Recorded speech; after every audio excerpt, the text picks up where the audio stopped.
Hello and welcome to Point of View! Today I'm driving an Audi A4. This is a 2008 model, the B8. It has the 2.7 liter diesel engine, a V6 with 140 kilowatts and 400 Newton meters of torque. Now this of course is the front wheel drive version. They don't offer the 2.7 diesel with all wheel drive, pity. Due to the fact that it's a V6, there are little to no vibrations. As this still is a diesel, some tractory noise is acceptable, but all in all it's very nice. Basically it's the first car, I think, or at least one of the firsts, that Audi introduced with the LED daytime running lights, the lights that became signature Audi. And thanks to that, the A4 has really held up design wise. The car is almost 10 years old, but I think it looks modern, it looks timeless. Now on the inside, the quality is good. There are no really bad materials anywhere. Of course, you can find some plastics all around, but that is to be expected, sort of. Now, since I'm in a traffic jam, I might as well talk about the elephant in the room, which is the Multitronic CVT gearbox. Audi offered this gearbox for the front wheel drive A4s and A6s, of course. It's either the best or the worst thing about this car. For a person who doesn't really care about driving, this is a really good gearbox. It's really smooth, it's seamless, thanks to the fact that it has no gears. But if you are a person who does like driving, then this gearbox will not be for you.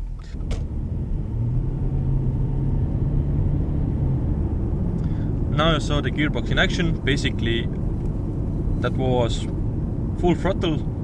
Now talking more about the drivetrain, this car sort of needs all-wheel drive because 400 Newton meters to the front wheels is quite a lot, and in times you do find that it struggles, especially in the wet.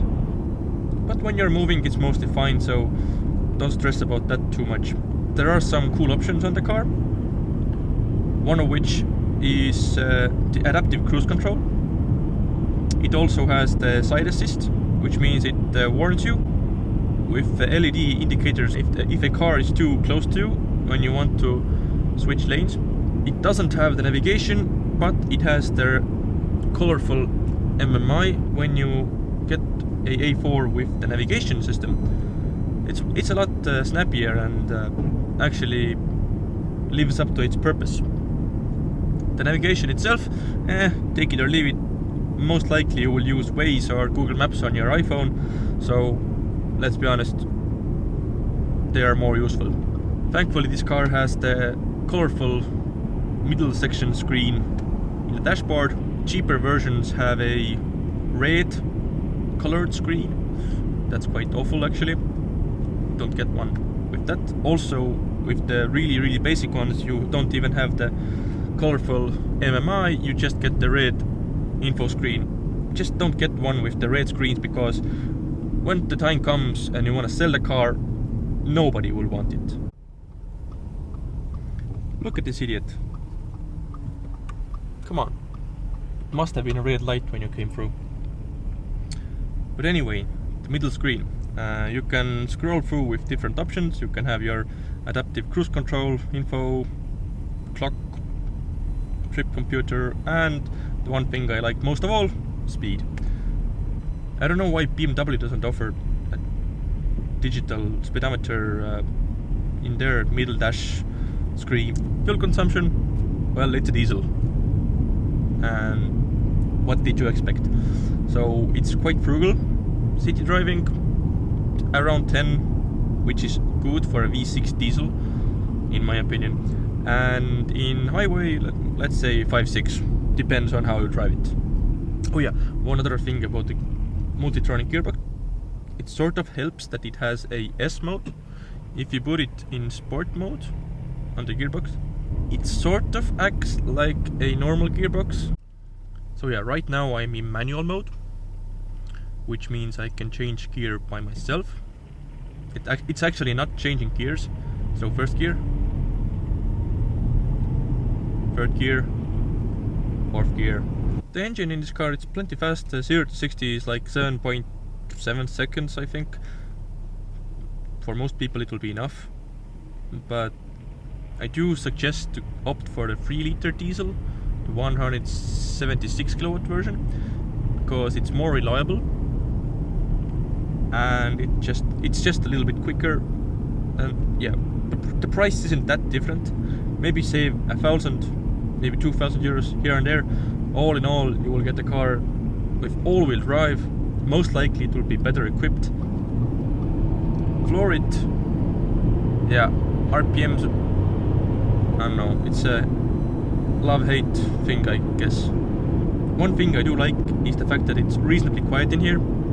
Even in highway speeds, I can talk to you normally, and in the city driving, it's just nice to have a car that is well insulated. The sound system on this car is the very basic standard stereo with the Audi Symphony something. The sound system is terrible. Do not get the one with the standard stereo. You will be disappointed, and I'm not kidding.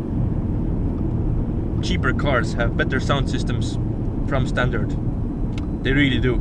In some countries they offer the Bose version, but in Europe I think the next option was to get the Bang & Olufsen.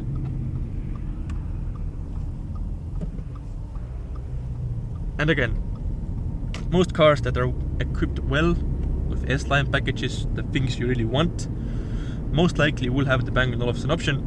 Just get that, it's better. This car is attraction or ambition or something like that, I'm not sure.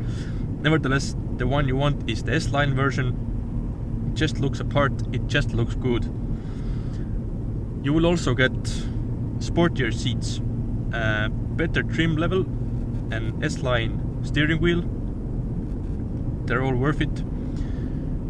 Speaking of the seats, the standard seats are actually surprisingly comfortable. They have lumbar support, they are adjustable to I don't know, some ways, and they are really good. The steering feel is very numb, the steering is very light, it's incredibly light. It's easy to drive in the parking lot, it's easy to park. Having said that, in higher speeds you just wish you had the steering feel of the BMW. Now let's shut her off for a second. Take a quick look outside. Okay, so this particular car has the dark blue metallic paintwork. It's dirty, I just washed it yesterday, nevertheless. As I said, this has the LED daytime running lights, adaptive cruise control camera there. Now, sitting at the back. This is my driving position. Yeah, it's okay in here. Jesus, the seat is really loose somehow. Nevertheless, I'm comfortable here. Yeah, it's okay. Plastics, not as good as a BMW 3 Series in the back, in my opinion. All in all, the interior it's modern. Let's just say that. One thing I really do like about this car, this is the key. It's beautiful, it's heavy, it's well designed, I really like it. And the best thing about it, you can open the boot. Yeah, it's not fully electric, but it's almost as good. Now sitting back at the front.